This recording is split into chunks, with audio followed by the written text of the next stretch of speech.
诸位来看这个喘症，很多人一想到喘就是肺的问题，对不对？书上都这样写。可是呢，经方在看的时候不一样哦。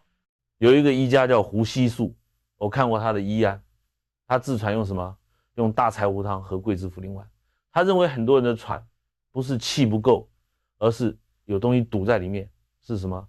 是瘀，血瘀在那里，气当然上不来嘛，这个观念要有哈。结果呢，就有人说那个书上写的肾不纳气造成的喘，理论上通，但是临床上很少见到。我看到这句话，我就不认同了。你当医生，就算你天天看病，很多病你一辈子也遇不到啊，对不对？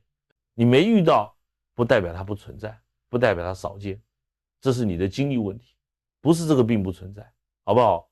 我告诉诸位，肾不纳气的喘，临床上很多，反而是这种因为血瘀要用到大柴胡汤跟桂枝茯苓丸来治的喘，要辨证很准，比较少一点点，但是只要让你辨到了，那个效果不得了。我讲个医案给各位听，有一个70多岁的老先生，退休干部，他来找我是看皮肤病，身上长了那种像麦子壳一样大的红点点，痒到受不了，满身都是。他主要是要我治皮肤病，可是我看这个病人，我一看这个人一定有其他问题。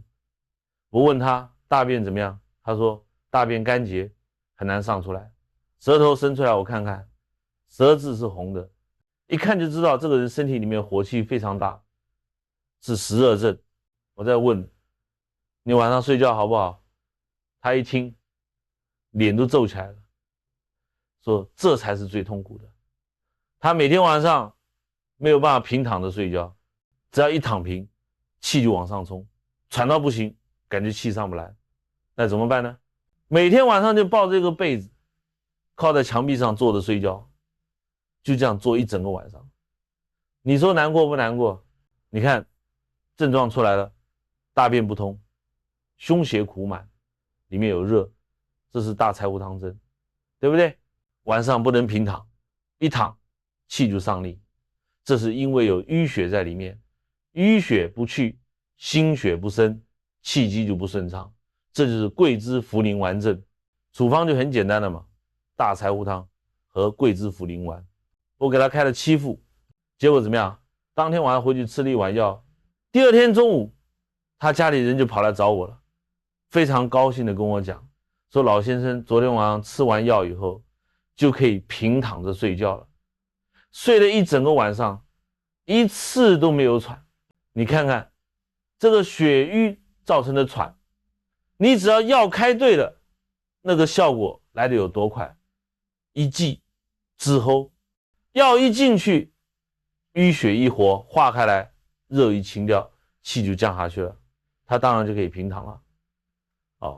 后来这个人把7副药吃完，不单单是喘好了，他那个皮肤病也退了一大半，身上也不痒了，我又给他开了7副，总共吃了2个礼拜，人好了，喘也不喘了，皮肤也干干净净，没事了，停药。